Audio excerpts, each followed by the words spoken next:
పశ్చిమాసియాలో కొనసాగుతున్న యుద్ధం నేపథ్యంలో దేశవ్యాప్తంగా వంట గ్యాస్పై ప్రజల్లో ఆందోళన నెలకొంది. ఈ నేపథ్యంలో కేంద్ర ప్రభుత్వం కీలక ప్రకటన చేసింది. బుకింగ్ చేసిన 2.5 రోజుల్లో వంట గ్యాస్ సిలిండర్ డెలివరీ అవుతుందని తెలిపింది. ఎల్పీజీ ఉత్పత్తిని 25% పెంచాలని చమురు కంపెనీలను ఇప్పటికే ఆదేశించినట్లు వెల్లడించింది. పెట్రోల్, డీజిల్, ముడి చమురు, వంట గ్యాస్ సరఫరా విషయంలో ఆందోళన అవసరం లేదని తెలిపింది. కృత్రిమ కొరత సృష్టించే వారిపై కఠిన చర్యలు తీసుకోవాలని రాష్ట్ర ప్రభుత్వాలను ఆదేశించింది. దేశవ్యాప్తంగా ఇంధన సరఫరా సజావుగా సాగేలా చూడాలని సూచించింది. దేశీయ అవసరాలకు కావలసిన ముడి చమురులో 75% పైగా హెర్ముజ్ జలసంధికి సంబంధం లేని ప్రత్యామ్నాయ మార్గాల ద్వారా దిగుమతి చేసుకుంటున్నట్లు తెలిపింది.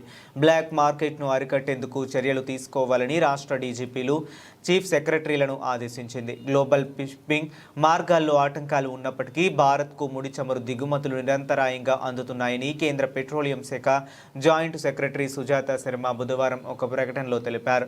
భారత్కు చమురు తీసుకువచ్చే అదనపు కార్గో షిప్లు కూడా వస్తున్నాయని వెల్లడించారు. పశ్చిమాసియాలో యుద్ధం జరుగుతున్నప్పటికీ మన దేశంలో ఇంధన అవసరాలకు ఎలాంటి ఇబ్బంది లేదని, వినియోగదారులు ఆందోళన చెందాల్సిన అవసరం లేదని అన్నారు.